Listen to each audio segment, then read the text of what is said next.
நாம் எடுத்துக்கொண்ட வேத பகுதி மத்தேயு 19ஆம் அதிகாரம் 13ஆம் வசனம் முதற்கொண்டு 26ஆம் வசனம் வரைக்கும். இதை நீங்கள் குறித்துக் கொள்ளுங்கள். கர்த்தர் நம்மை பிறந்து பெரியகளை செய்வார். அதை மத்தேயு 19ஆம் அதிகாரம் 13ஆம் வசனம் முதற்கொண்டு அன்பார்களே 26ஆம் வசனம் வரைக்கும் நாம் வாசிப்போமானால், இந்த சம்பவம் நம்ம எல்லாருக்கும் தெரிந்த ஒரு சம்பவம். ஒரு வாலிபன் இயேசுவிடத்திலே வந்து, ஆண்டவரே, ஒரு இடத்துல வாலிபன் போட்டிருக்கு, இங்க போட்டிருக்கு. அப்பொழுது ஒருவன் வந்து அவரை நோக்கி, நல்ல போதகரே, நித்திய ஜீவனை அடைவதற்கு நான் எந்த நன்மையை செய்ய வேண்டும் என்று கேட்டார். அதற்கு அவர், நீ என்னை நல்லவன் என்று சொல்வானே, தேவன் ஒருவர் தவிர நல்லவன் ஒருவனும் இல்லையே. நீ ஜீவனில் பிரவேசிக்க விரும்பினால் கற்பனைகளை கைக்கொள். ஆண்டவருக்கு மகிமை உண்டாகட்டும். 22ஆம் வசனத்தில் வாசிக்கிறோம், அந்த வாலிபன் மிகுந்த ஆஸ்தி உள்ளவனாய் இருந்தபடியால் இந்த வார்த்தையை கேட்ட பொழுது துக்கம் அடைந்தவனாய் போய்விட்டான். ஆண்டவருக்கு மகிமை உண்டாகட்டும். இந்த ஒரு பகுதியை தான், இந்த ஒரு காரியத்தை நாம் இதுல வாசிக்கிறோம். வாலிபனுக்கு ஒரு ஆசை, நித்திய ஜீவனை அடையணும். அந்த நித்திய ஜீவனை அடைவதற்கு நான் எந்த நன்மையை செய்ய வேண்டும்? இயேசு சொல்லுகிறார், அப்படியான நீ கற்பனைகளை கைக்கொள். எவைகளை என்று கேட்கிறார். மோசே ஆண்டவர் மோசேக்கு சொன்ன அந்த 10 விதமான கற்பனைகளை குறித்து அவர் அங்கு பேசுகிறார். ஒரு தகப்பனின் தாயையும் கனம் பண்ணுவாயாக, அப்படிலாம் எழுதப்பட்டிருக்கு. கொலை செய்யாதிருப்பாயாக, பொய் சாட்சி சொல்லாதிருப்பாயாக, இப்படி வரிசைப்படுத்தி சொன்ன காரியத்தை நீ கை கொண்டு சொன்ன போது அந்த வாலிபன் சொல்லுகிறான், ஆண்டவரே, இவைகளை எல்லாவற்றையும் நான் என் சிறு வயது முதல் கொண்டு கை கொண்டு வருகிறேன். வேறு ஏதாவது இடத்தில் குறை உண்டா என்று கேட்கும் போது ஆகில் உனக்கு ஒரு குறை உண்டு. உனக்கு உண்டானதை விற்று நீ தரித்திரு கொடு, அப்போது பரலோகத்தில் அதனுடைய பலன் மிகுதியாக இருக்கும். பின்பு நீ என்னை பின்பற்றி வா என்று ஆண்டவர் ஒரு அழைப்பு கொடுக்கிறார். ஆனால் அவன் மிகுந்த ஆஸ்தி உள்ளவனா இருந்தபடினாலே அவன் துக்கத்தோடு திரும்பி.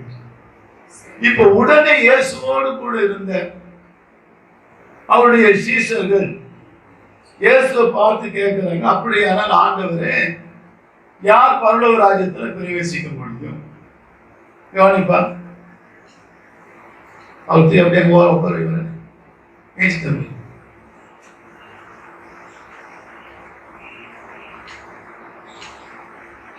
Good. Thank you. God bless you. அப்போ நடந்த சம்பவம் என்ன? அவருடைய சீஷருக்கு அப்படியானால் யார் ரட்சிக்கப்படக்கூடும்? அப்ப ஏன் சொல்றாரு, அவர்களை பார்த்து, மனுஷரால் இது கூடாததுதான், தேவனால எல்லாம் கூடும். அப்ப அன்பான கர்த்தருடைய பிள்ளையே, இந்த மத்தேயு 19ஆம் அதிகாரத்தை ஜெபத்தோடு கவனமாய் வாசித்த போது அதிலிருந்து நீங்களான நித்திய ஜீவனை சுதந்திரித்துக் கொள்ள வேண்டும். ஏனென்றால் இயேசு சொன்னார், நித்திய ஜீவனை அளிப்பேன், என் மாம்சத்தை புசித்து என் ரத்தத்தை பானம் பண்ணின உண்டு நித்திய ஜீவன் உண்டு. இப்ப நீங்க நானும் நித்திய ஜீவனை சுதந்திரித்துக் கொள்ளணும், நித்திய ஜீவனை அடையணும். அப்ப அந்த நித்திய ஜீவனை அடைவதற்கு என்ன பண்ணணும்? இங்க ஒரு சில வார்த்தைகளை கவனிக்கிறேன் பாருங்க. ஒன்று, இயேசு சொல்லுகிறார் 14ஆம் வசனத்துல, இயேசுவோ, சிறு பிள்ளைகள் என்னிடத்தில் வருகிறதற்கு இடம் கொடுங்கள், அவர்களை தடை பண்ணாதிருங்கள், பரலோக ராஜ்யம் அப்படிப்பட்டவர்களுடையது பரலோக ராஜ்யம். அந்த இடத்துல அன்றைக்கு இப்படி போட்டுக் கொள்ளுங்க. இப்போ 16ஆம் வசனத்துல வாசிக்கிறோம், நித்திய ஜீவனை அடைவதற்கு நாம் எந்த நன்மையை செய்ய வேண்டும். அன்பான 17ஆம் வசனத்துடைய பிற்பகுதி சொல்லுகிறது, நீ ஜீவனில் பிரவேசிக்க விரும்பினால் கற்பனைகளை கைக்கொள்.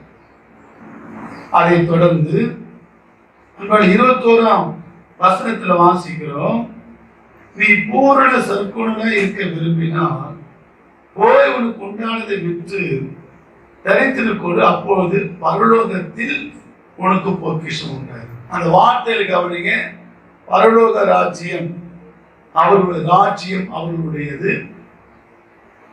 நித்திய ஜீவனை அடைய நீ ஜீவனுக்குள் பிரவேசிக்க விரும்பினால் பரலோகத்திலே பொக்கிஷம் சேர்த்து வை. அப்ப நல்ல கவனிங்க, இன்றைக்கு 2 விதமான ராஜ்யம் இருக்கிறது. ஒன்று அழிவுக்குரிய ராஜ்யம், இன்னொன்று அழியாத ஒரு ராஜ்யம். ஒன்று அழியக்கூடிய ஆளுகை, இன்னொன்று அழியாத ஒரு ஆளுகை. கர்த்தர் நாமத்துக்கு மகிமை உண்டாகட்டும். நீங்க கவனிச்சா இது உங்களுக்கு வழங்கும். நீங்க தானியேலின் தீர்க்கதரிசன புஸ்தகம் 2ஆம் அதிகாரத்துல நீங்க பார்ப்பீங்கன்னா, பாபிலோன் தேசத்தினுடைய ராஜாவா இருக்கிற நேபுகாத் நேச்சார் அவங்க ஒரு சொப்பனத்தை பார்க்கிறாங்க. அந்த சொப்பனம் என்ன, ஒரு உயரமான ஒரு சிலையை பார்க்கிறாங்க. அந்த சிலை பார்ப்பது விசித்திரமா இருக்கிறது. அவருடைய தலையை பார்க்கிறார்கள், அவருடைய மார்பகத்தை பார்க்கிறார்கள், அவருடைய வயிற்று பகுதி இடுப்பு பகுதியெல்லாம் பார்க்கிறாங்க, அவருடைய தொடை பகுதியை பார்க்கிறாங்க, அவருடைய கால் பகுதியை பார்க்கிறார்கள், காலிலே காணப்படுகிற விரலின் பகுதியை பார்க்கிறார்கள். நீங்க அப்புறம் வாசித்து பார்க்க. இது ஒவ்வொரு காலத்திலே எழுப்பக்கூடிய ராஜ்யங்கள். ரோம் ராஜ்யம் சொல்றாங்க, பெர்சியருடைய ராஜ்யம் சொல்றாங்க, மேதியருடைய ராஜ்யம் அப்படி சொல்றாங்க. இப்படி பலவிதமான ராஜ்யங்கள் எழுப்பினாலும் அந்த ராஜ்யத்துக்கெல்லாம் ஒரு முடிவு உண்டு. அந்த ராஜ்யத்துக்கெல்லாம், அந்த ஆளுகைக்கெல்லாம், அந்த ஆட்சிக்கெல்லாம் ஒரு முடிவு உண்டு. ஆண்டவருக்கு மகிமை. ஆனால் அப்படி பார்த்து கொண்டு இருக்கும் போதே கைகளால் பேர்க்கப்படாத ஒரு கல் உருண்டு வந்து அந்த சில்லுடைய பாதத்திலே விழுந்து அது அவைகளை, வெள்ளியை, பொன்னை, இரும்பை, களிமண் எல்லாவற்றையும் நொறுக்கி போட்டது. நொறுக்கி போட்டது மட்டுமல்ல, இந்த கல் தேசம் எங்கும் பரவி அப்படியே முழுமையாச்சு. அதற்கு வசனவாசிகமா தானியேலின் தீர்க்கதரிசன புஸ்தகம் 2ஆம் அதிகாரம் சொல்லுகிற வசனத்தை மட்டும் வாசிங்க, கர்த்தரோட ஆசீர்வதிப்பாராங்க.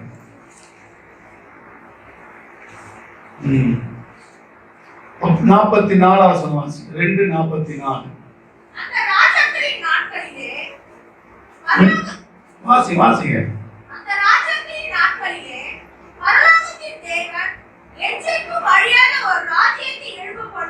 நல்ல கவனி, என்றைக்கும் அழியாத ஒரு ராஜ்யத்தை எழுப்ப பண்ணுவார். அந்த ராஜ்யம் வேறே ஜனத்துக்கு விடப்படுவதில்லை. ஒரு கல் கையால் பெயர்க்கப்படாமல்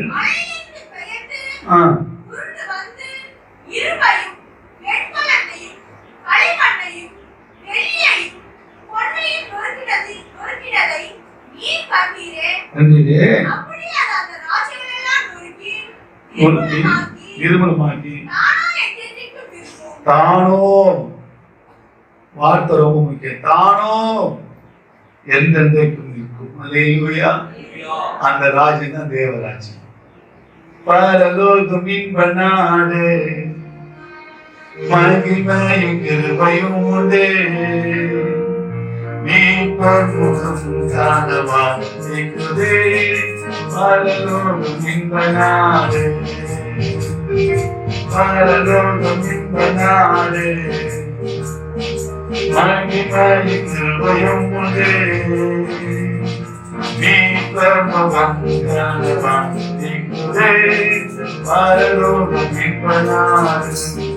Heaven is a wonderful place. அது ரொம்ப நல்ல நாடு, இன்பமான நாடு. அந்த நாட்டுக்காய் கையை சொல்ல வல்லமா. அந்த நாடு அது நித்திய காலமா இருக்கக்கூடியது.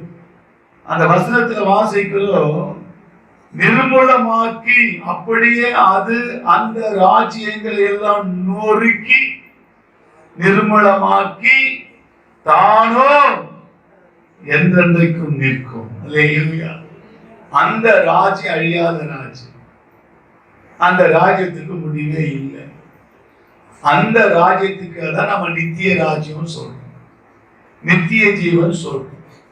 அப்ப அன்பான கர்த்தருடைய பிள்ளை, இந்த வசனத்தை வாசித்து தியானித்த போது இந்த 26ஆம் வசனத்தை வாசம் பாருங்க. மத்தேயு 19ஆம் அதிகாரம் 26ஆம் வசனத்துல இயேசு அவர்களை பார்த்து, மனுஷரால் இது கூடாததுதான் தேவனாலே எல்லாம் கூடும். அப்ப எது மனுஷரால் கூடாது? மேலே உள்ள வசனம் 25 சொல்லுது, அவருடைய சீஷர்கள் அதை கேட்டு மிகவும் ஆச்சரியப்பட்டு, அப்படியானால் யார் ரட்சிக்கப்படக்கூடும் என்றார்கள். இந்த வார்த்தையை நாம் அப்படியே அந்த ரட்சிக்கப்படக்கூடும், யார் ரட்சிக்கப்படக்கூடும் என்கிற அந்த வார்த்தையை அப்படியே வச்சு, யார் நித்திய ஜீவனை சுதந்திரிக்க கூடும் அல்லது யார் நித்திய ஜீவனுக்குள் பிரவேசிக்க கூடும். வழக்கு புரியுதா? யார் ரட்சிக்கப்படக்கூடும்? அன்பார்களே, கர்த்தருக்குள் நித்திரை அடைந்த சாது செல்லப்பா அவருடைய பிரசங்கத்தில் ஒரு நாள் சொன்ன, ரட்சிப்பு என்பது பரலோகம். ரட்சிப்பு என்பது என்ன? பரலோகம். அப்ப கர்த்தருடைய பிள்ளையே, நீங்கள் நானும் முடிவு பறித்து நிலைத்திருந்தாதான் ரட்சிக்கப்படுவோம். அப்ப ரட்சிக்கப்படணும், மீட்கப்படணும், விடுதலையாக்கப்படணும், இந்த பூமியை விட்டு பரலோகத்தை எடுத்துக்கொள்ளப்படணும். நமக்கு முன்பாக வாழ்ந்த அநேக பரிசுத்தவான்கள் இருக்கிறார்கள். அதுல 23ஆம் சங்கீதத்துல கடைசி வசனத்தை வாசிக்கிறோம், என் ஜீவனுள்ள நாளெல்லாம் நன்மை கிருபையும் என்னை தொடரும், நான் கர்த்தருடைய வீட்டிலே நீடித்த நாளாய் நிலைத்திருப்பேன். நான் இந்த பூமியில ஜீவனோடு கூட இருக்கிற நாள் அளவு அவருடைய நன்மை அவருடைய கிருபை என்னை தொடரும். ஆனா இதற்கு பிறகு ஒரு வாழ்க்கை இருக்குது, கர்த்தருடைய வீட்டிலே நீடித்த நாட்களாக நிலைத்திருப்பேன். அதான் பரலோக ராஜ்யம், அதுதான் நித்திய ஜீவன். அப்ப அந்த நித்திய ஜீவனை பேர் சொல்றாரு, நித்திய ஜீவனை விரும்பி அதை ஆபேட்சிக்கிற மனுஷன் யார்? அப்ப உங்களுக்கு எனக்கு ஆண்டவர் இந்த பூமியில ஆசீர்வதிக்கிறாரோ இல்லையோ, ஆனா மறுமையில் நமக்கு நித்திய ஜீவன். அல்லேலூயா. பேதுரு பார்த்து சொல்றாரு, நீ எல்லாவற்றையும் விட்டு வந்து சொல்ற இல்லப்பா, அதனால இன்மையிலே துன்பங்களோடு கூட ஆசீர்வாதமும் மறுமையில நித்திய ஜீவனை உனக்கு அருள்வேன். 12 சிங்காசனத்தின் மேல நீங்க உட்கார்ந்து இஸ்ரவேலை நியாயம் விசாரிப்பீங்க. எவ்வளவு ஒரு மகிமையான காரியம் பாருங்க. ஆகதான் வசனம் சொல்ல, அவரோடு கூட பாடுகளை சகித்தோமானால் அவரோடு கூட ஆளுகை செய்வோம். விலை கொண்டவங்க மட்டும் ஒரு 3 அல்லேலூயா.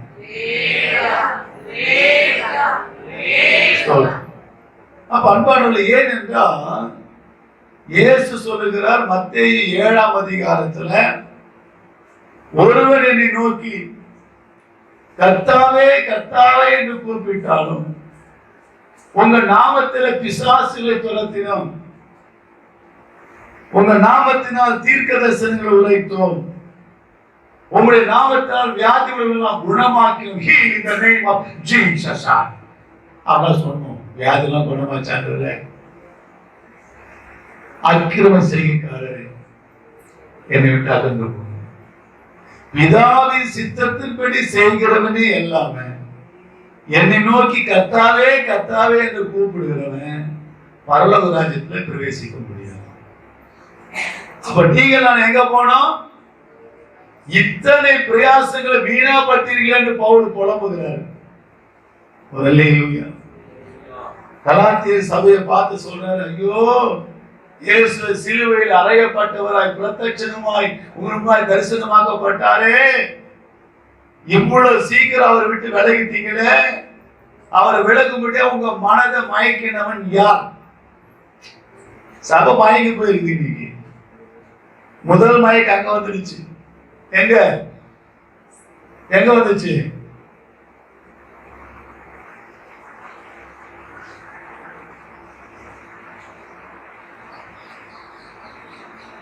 நேற்று ஒரு குடும்பத்தை குறிச்சு கேள்விப்பட்டது, துக்கமா இருந்துச்சு. கிறிஸ்தவ குடும்பம் தான். அவங்க முதல்ல காணப்படுகிற முதல் பெற்றோர் யாருன்னே தெரியல. கிறிஸ்தவ குடும்பம். இனி கிறிஸ்துவ அந்த அளவுக்கு சீர்கெட்டு போயிருக்கு. ஆதாம் ஏவல் சொல்ல தெரியல.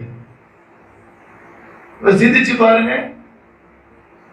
அவ கத்திரி பிள்ளையே, உங்களை அன்பா சொல்லுகிற வார்த்தை, தாழ்மையா சொல்லுகிற வார்த்தைன்னா, நீங்க நாம சபைக்கு வருவது கூடுவது செய்தி கேட்க தான் வரும்.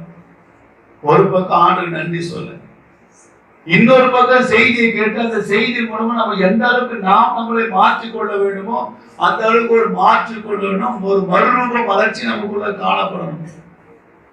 இந்த மறுரூபம் இல்லாம சும்மானே பேருக்குன்னா சர்ச்சை வந்து தயவு செய்து வராத. வீட்டில் உட்காந்து நல்லா பார்த்து தூங்குங்க. உங்கள் மனம் புதிதாக என்ன ஆகணும்? மறுரூபம் ஆகணும். அதான் சபை. அன்னைக்கு 47 வந்து உட்கார்ந்த மாதிரி இப்போ உட்கார்ந்தா வேலைக்கு ஆகாது. ஏசு ஒருவர் பக்கத்துக்கு அம்மா கூட்டு போயிடுவார். ஏசு ஒருவர் பக்கத்துக்கு ஐயா கூட்டு போயிடுவார். ஏசு ஒருவர் பக்கத்துல தம்பியை கூட்டு போயிடுவார். ஏசு ஒருவர் பக்கத்துல பாப்பா தங்கச்சி கூட்டு போயிடுவார் பரலோக ராஜ்யத்துக்கு. எங்க பக்கத்துல நாளை காணும். அப்பதான் கண்ண முன்னாள் அதிகாலை ஸ்தோத்திரமணி அப்பா அப்பா உங்களுக்கு கண்ணை தந்து பார்த்து அக்கா இருப்பான், கண்ணை வந்து தங்கச்சி இருக்காங்க, அந்த பக்கம் பார்த்து தம்பி இருக்கான், அண்ணன் இருக்கான். எங்க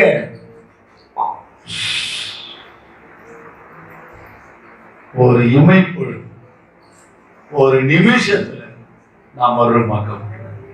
அல்லேலூயா. அந்த மறுரூபத்தில் சாயல சபை பெற்றுக் கொள்ளணும். அதுக்குதான் இவ்வளவு பிரயாசம். சபைக்குள்ள வந்து தூங்கின இந்த வேலைக்கு ஆகுது. சரியா கவனிக்கணும். அது கவனிங்க. சபைக்கு ஆவியான சொல்றது யார்தான் கேட்கணும்? காது உடன் கேட்கணும். பக்கத்துல ஆளை பதிக்கல, காது கேட்க வீட்டுல கேட்டு சொல்லிட்டேன். கர்த்தர் நல்லவருடைய கிருபை. அப்படியானால் யார் ரட்சிக்கப்படக்கூடும் என்று சொல்வதற்கு பதிலாக யார் நித்திய ஜீவனை சுதந்திரத்துக் கொள்ள முடியும்? யார் ஜீவனுக்குள் பிரவேசிக்க முடியும்? நீதிமானே ரட்சிக்கப்படுவது அரிதானால் பக்தி இல்லாதவனும் பாவியும் எங்கே போய் நிற்பான்? அப்ப அவங்க ரொம்ப கஷ்டம். யாரு பக்திமான்? யாரு நீதிமான்? அவர்களே இந்த ரட்சிப்பை, அவர்களே இந்த நித்திய ஜீவனை சுதந்திரித்துக் கொள்வதற்கு கடினமா இருக்குமானால் பக்தி இல்லாதவனும் பாவி எங்கே போய் நிற்பான்? ஒரு பெரிய கேள்விதானே. ஆனா அன்பான இதை கேட்கிற என் அன்பு கத்தரி பிள்ளையே, நீங்கள் நானும் பரலோகத்துக்கு போகணும். அந்த ராஜ்யம் அழியாத ராஜ்யம். தானியேல் சொன்னது போல மற்ற ராஜ்யத்துக்கெல்லாம் முடிவு உண்டு, மற்ற ஆளுகைக்கெல்லாம் முடிவு உண்டு. ஆனா தேவராஜ்யத்துக்கு முடிவே இல்லை. அல்லேலூயா. அந்த ராஜ்யத்துக்குள்ளதான் நீங்கள் நானும் பிரவேசிக்க போகிறோம். அந்த ராஜ்யத்துலதான் இயேசுவோடு கூட நித்திய நித்திய காலமா வாழ போகிறோம். அல்லேலூயா. அது இன்மைக்கு மட்டும் இந்த நாட்கள் வரையும், இந்த நாட்கள் வரைக்கும் நான் கிறிஸ்துவின் மேல் நம்பிக்கையுள்ளவராக இருப்பேன். ஆனால் நான் பரிதவிக்கப்பட்டேன். நாம் இன்மைக்குரியவர்கள் அல்ல, மறுமைக்குரியவர்கள். அந்த மறுமை தான் நித்திய ஜீவன். அந்த நித்திய ஜீவனை தான் நீங்க நான் அடைஞ்சு கொள்ளணும். அந்த நித்திய ஜீவனை அடைத்துக் கொள்வதற்கு உண்டான கிருபையை கர்த்தர் தருவார்கள். இது மனுஷரால் கூடாது, ஆனால் தேவனாலே எல்லாம் கூடும். அப்படியானால் உங்களுக்கு நித்திய ஜீவனை கொடுக்க அவராக முடியும். அல்லேலூயா. உங்களை ரட்சித்துக் கொள்ள மீட்டுக் கொள்ள அவராலே முடியும். எப்படி இஸ்ரவேல் ஜனங்க எகிப்தில 430 வருஷம் இருந்தாங்க, ஒரு அடிமைத்தனமான வாழ்க்கை. இன்றைக்கு நாம இந்த பூமியில் அப்படிப்பட்ட ஒரு வாழ்க்கையை வாழ்ந்து கொண்டிருக்கிறோம். பாவத்தின் அடிமைத்தனத்தில் பல விதத்துல அதில் நாம் மீட்கப்பட்டிருக்கிறோம். மீட்கப்பட்டிருக்கிற நாம், விடுவிக்கப்பட்டிருக்கிற நாம், இன்னொரு ஆவிக்குரிய போராட்டம், மாம்சத்துக்கு விரோதமாய் ஆவியும் ஆவிக்கு விரோதமாய் மாம்சமும் போராடி கொண்டே இருக்கிறது. ஆனால் ஒரு நாள் வரும், இயேசு உங்களை என்னையும் ரட்சித்து அவர் எங்க இருக்கிறாரோ அங்க அவர் பக்கத்துக்கு குறைப்பார். அல்லேலூயா. யோவான் 12:26 சொல்லுகிறது, ஒருவன் எனக்கு ஊழியம் செய்வானானால் என்னை பின்பற்ற கடவுள். நான் எங்கே அங்கே ஊழியக்காரன், எனக்கு ஊழியம் செய்கிறவன பிதாவானது அனுப்புகிறேன். ஆண்டவர் மகிமை. அப்ப நான் எங்கே இருக்கிறேனோ அங்கேயே ஊழியக்காரன் இருப்பான். ஒரு ஆமென் சொல்லலாமா? அப்ப நீங்க நானே யாரு? ஹலோ, லேவியராகமம் புத்தகத்தில் சொல்லப்பட்டிருக்கு, இஸ்ரவேலர் என் ஊழியக்காரரே, எகிப்து தேசத்திலிருந்து புறப்பட பண்ணின என் ஊழியக்காரர். அப்ப எழுத்தின்படி அவர்கள், ஆவின்படி உங்களை என்னை ஆடாது எகிப்தின் அடிமைத்தன வாழ்க்கை விடுதலையாக்கி இனி ஊழியக்காரரையா மாத்திருக்கிறார். எதை இங்க நின்னாதான் ஊழியக்காரன், நின்னாதான் ஊழியக்காரன் கிடையாது. தனிப்பட்ட ரீதியில யாரெல்லாம் மற்றவங்களை இயேசு பத்தி சொல்லி இயேசுக்கு நேரா நடத்தப்படுறீங்களோ நீங்களாம் ஊழியக்காரங்க. ஒரு சின்ன கைப்பிடித்து கொடுத்தாலும் நீங்க யார் தான்? ஊழியக்காரன். ஆகவே கர்த்தர் உங்களுக்கு வேண்டிய கிருபையை தருவாரா. ஒருத்தர் இயேசு பத்தி சொன்னல யார் தான்? நீங்க இங்கதான் வந்து நிக்கணும், இங்கதான் சொல்லணும் அவசியமே கிடையாதுங்க. எத்தனையோ தருணத்தை, எத்தனையோ சந்தர்ப்பத்தை தேவன் நமக்கு உருவாக்கி தருகிறார். இதனுடைய கண்டினியூஷனை நம்ம என்ன பண்ண அடுத்த வாரம் பார்க்க போறோம். ஏன்னா ஏறக்குறைய மொத்தம் பாருங்க, ஏறக்குறைய 6 காரியம் 7 காரியம் இருக்குது. அந்த 6ஐயும் 7ஐயும் பார்க்கறதுக்கு மணி நமக்கு போதாது. சரியா? நம்ம ஆராதனை நேரம் முடிஞ்சு போச்சு. ஆனா அதற்கு முன்னதாக ஒரு நடந்த சம்பவத்தை மட்டும் சொல்லி நான் முடிக்கிறேன். ஆத்தும ஆதாயப்படுத்திக் கொள்வது ஞானவான், அநேகரை நீதிக்குட்படுத்துகிறவர்கள் ஆதாயப்படுத்துகிற சுடர்களை போல பிரகாசிப்பாங்க. இனி எத்தனை பேர் ஆத்தும ஆதாயம் செய்திருக்கிறீங்க? கையை தூக்க வேணும். எத்தனை பேருக்கு இயேசு பத்தி சொல்லிதான் இருக்கிறீங்க? ஒரு தனி நபருக்கு, ஒரு தனி குடும்பத்துக்கு. தேவப்பிள்ளையே, நோவாவினுடைய பெயரில் இருந்த 2 பறவை, ஒண்ணு காகம், இன்னொன்னு புறா. இந்த காகம் என்ன பண்ணிச்சா, தண்ணி வத்தி போகிற வரைக்கும் போறது வருதுமா இருந்துச்சான். அதுக்கப்புறம் பார்த்தா காகவை காணும். நீ கண்டுபிடிச்சவங்க சொல்லுங்க.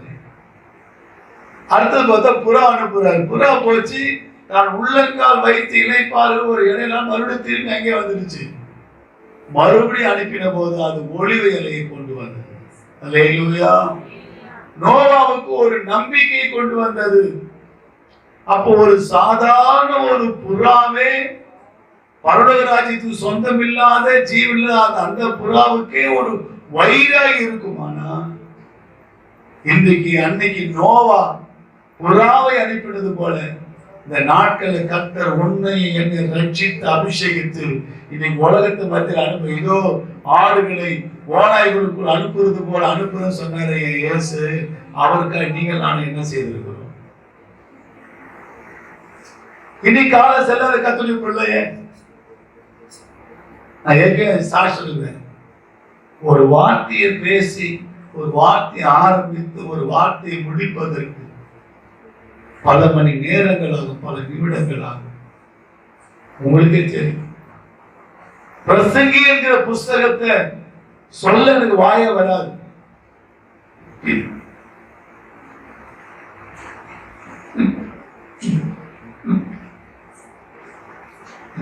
வாழ்க்கை 8 வயது டைஃபாய்டு தடுத்தினாய் நாங்க போயிடுச்சு. அந்த திக்குவாய் மாறுவதற்கு என்னெல்லாம் வழிபட்டு எல்லா வழியும் செய்தேன், ஒன்னும் பலன் தரல. ஆனா என் கையில் இருக்கிற பரிசுத்த வேதம் சொல்லுச்சு, திக்குவாய் தடையின்றி தெளிவாய்.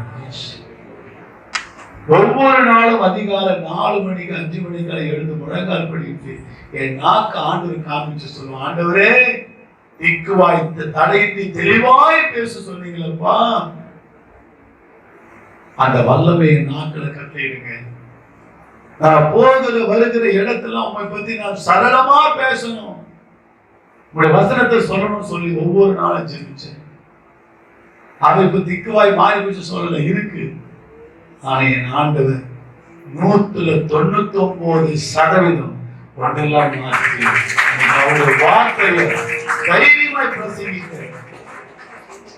சின்ன பிள்ளைகள் முதற்கொண்டு வாலிபர் முதற்கொண்டு வயதுல முதிர்ந்தவர் முதற்கொண்டு தைரியமாய் சொல்ல கத்து உதவி செய்திருக்கிறார். என்னுடைய ஜபத்தில் ஒரு ஜபம் தெரியும், அந்த பல மொழியில பல பேருக்கு உண்மை பத்தி சொன்னாங்க. வேற ஒண்ணுமே இல்லை. என்னுடைய ரிங்டோன்ல பாருங்க, உயிர் வாழ நாட்கள் தான் ஓடி ஓடி உழைச்சிடுவேன். அழைத்தீங்களே உங்க சேவைக்கு, அதை நான் மறப்பேன், மறக்க மாட்டேன். கத்திர பிள்ளையை முடிக்க போகிறோம், இந்த இடத்தை விட்டு கடந்து போகிறோம். நான் மட்டுமல்ல, என்னோடு கூட சேர்ந்து என் குடும்பம் மட்டுமல்ல, என்னோடு கூட சேர்ந்த உறவினர்களும், என் உறவினர்கள் மட்டுமல்ல, என்னோடு கூட உள்ள அயலாகத்தார், நான் அயலாகத்தார் மட்டுமல்ல, என் நண்பர்களாம் கூட இந்த ராஜ்யத்துல பிரவேசம். அன்படக்கத்திற்குள்ளே ஒரு பெரிய பிரசித்தி பெற்ற ஒரு ஊழியக்காரர், அந்த பிரசித்தி பெற்ற ஊழியக்காரர் ஒரு ஹோட்டல்ல தங்கியிருந்தார். அப்போது அவர் ஊழியத்தை முடித்து வந்தபோது கர்த்தர் சொன்னாராம், உன்னுடைய ரூபாய கூப்பிட்டு அவரோட பேசு சொன்னார். கவனி,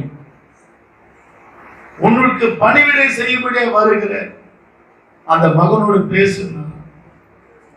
அப்ப இந்த ஊழியர்கள் சொன்ன, ஆண்டவரே நான் ஊழியம் செய்து களைத்து போய் வந்திருக்கிறேன், நாளை காலையில எனக்கு அவன் காஃபி கொண்டு வரான், அப்ப நான் மட்டும் பேசுறேன்.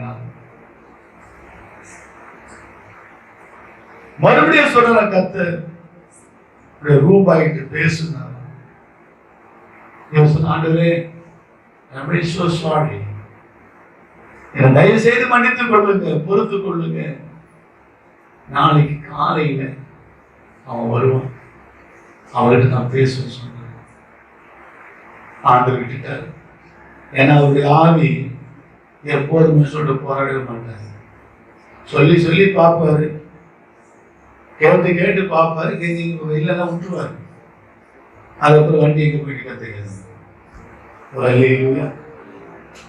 இன்னைக்கும் ரொம்ப பேரு தான் சுய புத்தியிலே வாழ்ந்துருக்கிறாங்க. ஆனா அவர் இல்லாம ஒண்ணுமே நடக்காது. மறுநாள் காலையில் அவரு போட்டு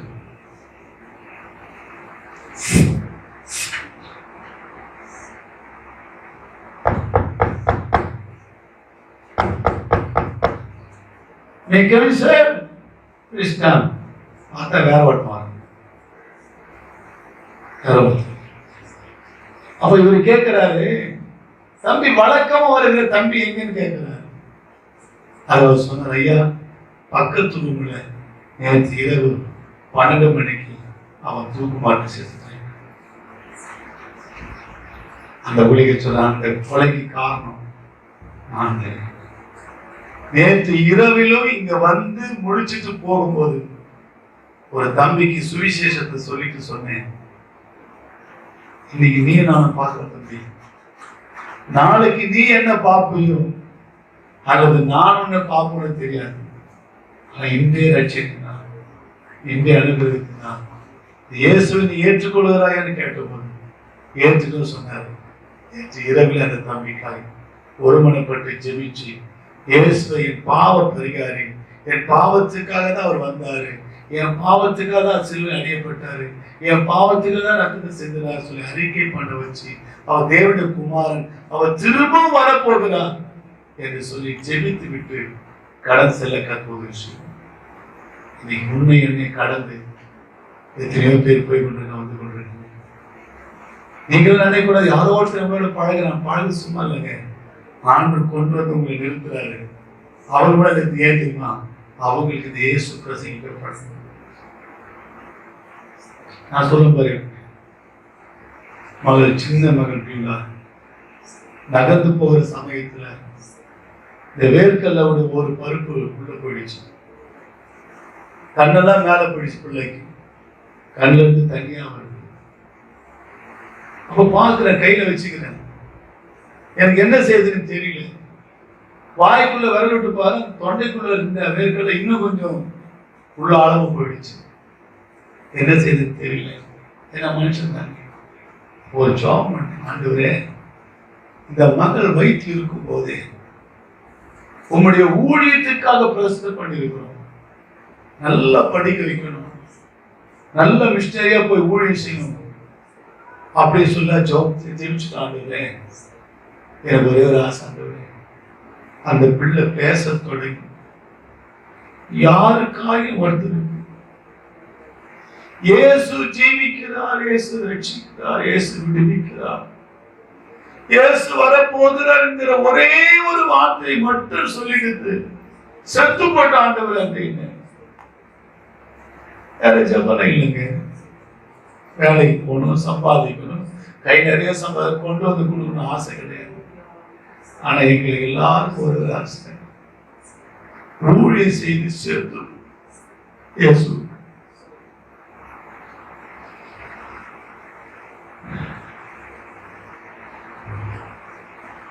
இனி சபை மந்தமா இருக்கு.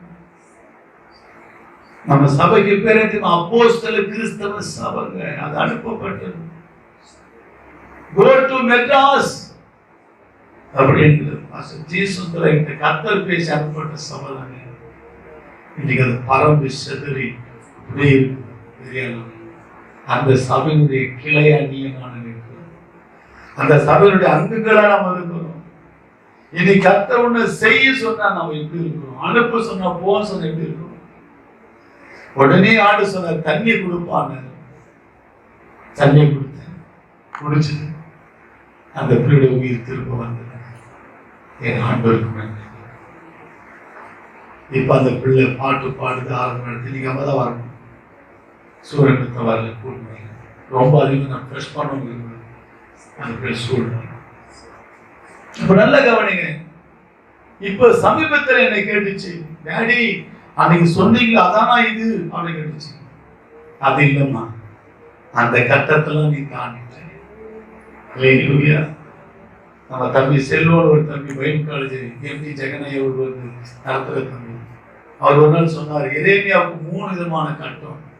பிள்ளை வயதுல ஒரு கட்டம், வாலிபத்துல ஒரு கட்டம், வயது முதிர்ந்தத்துல ஒரு கட்டம். இந்த 3ஐயும் நாம் சந்திச்சுதான் ஆகணும். அவன் இதெல்லாம் தாண்டிட்டோமா, இதை ஒண்ணு அனுபவிச்சுன்னா கர்த்தர் ஏதோ ஒரு காலத்தை அனுப்பிச்சிருக்காரு. நடுமுதல் உள்ள எலும்புல ஒரு எலும்பு 80% அவுட்டு, 20% தான் இருக்கு.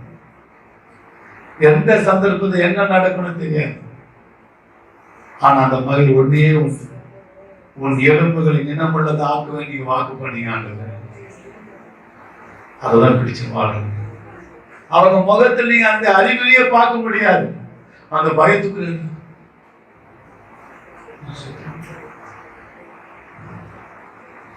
அப்படி நீங்க பார்த்தீங்கன்னா அந்த பிள்ளைகளுடைய சேரத்துக்குள்ள எவ்வளவு கல்யாணமான தெரியாது உங்களுக்கு. கருத்துக்குமே உண்டாங்க. அதுக்கான தம்பி ஐஸ்வர்படி அவங்க அம்மா அங்க வந்து ரிப்போர்ட் எல்லாம் காமிச்சாங்க. அப்போ வியூல தன்னுடைய ரிப்போர்ட் காமிச்சு சொல்லிச்சு, உங்களுக்கு கம்மிங்க 5 பாயிண்ட் தான், ஆனா எனக்கு 17 பாயிண்ட். என்னையே கர்த்தர் பலப்படுத்தி வச்சுட்டேன்னா உங்களை ஏன் பலப்படுத்த மாட்டார்? அதை கத்துக்குள்ளே கத்துக்கொள்ள ஆசை. அப்படியானால் யார் ரட்சிக்கப்படக்கூடும்? யார் நித்திய ராஜ்யத்துக்குள் பிரவேசிக்க கூடும்? மனுஷன் கூடாது, ஆனால் தேவனால எல்லாம் கூடும். ஆகவே நீங்கள் நானும் அந்த நித்திய ராஜ்யத்துக்குள்ளாக தேவராஜ்யத்துக்குள்ள பிரவேசிக்க வேண்டுமானால் மத்தேயு 18ஆம் அதிகாரம், மத்தேயு 19ஆம் அதிகாரம், இந்த 2 அதிகாரத்தில் உள்ள காரியங்களை குறித்து அடுத்த வாரம் சந்திப்போம். கர்த்தர் உங்களுக்கு பேசுவார். May God bless you. நல்ல பிதாவே, நாங்கள் உமக்கு நன்றி சொல்கிறோம். இந்த நாளுக்கான நேரத்தை பயந்து ஆண்டவரே, மத்தேயு 19ஆம் அதிகாரம் 13ஆம் வசனம் முதற்கொண்டு 26ஆம் வசனத்திற்குள்ள சூழ்நிலை நாம் பார்த்திருக்கிறோம். அதுல யார் ரட்சிக்கப்படக்கூடும்? அப்படியானால் யார் நித்திய ஜீவனில் பிரவேசிக்க கூடும்? யார் ஜீவனை சுதந்திரித்துக் கொள்ள கூடும் என்கிற கேள்விக்கு மனுஷனால் இது கூடாததுதான் தேவனால் எல்லாம் கூடும். வரக்கூடிய நாட்கள்ல அந்த நித்திய ராஜ்யத்தில், நித்திய தேவராஜ்யத்துக்குள் பிரவேசிக்க எப்படிப்பட்ட வழிகள் உண்டு என்று நாங்கள் அறிந்து கொண்டோம். அதன்படி ஜீவித்து ஒன்று வருகை, உங்களுடைய வருகை இல்லை என்றால் மரணம். இது 2த்துல எது சம்பவித்தாலும் நான் உங்க ராஜ்யத்துல காணப்பட எங்க ஒவ்வொருவருக்கும் அந்த கிருபையை தந்து நடத்தும். இந்த கேட்கிற மக்களுக்கு அந்த கிருபை தந்து நடத்தும். நாம் இம்மைக்குரியவர்கள் அல்ல, நாம் மறுமைக்குரியவர் என்பதை அறிந்து கொள்ள வேண்டும். ஆகவே உதவி செய்யணும். இயேசு நாமத்தில் ஆமென்.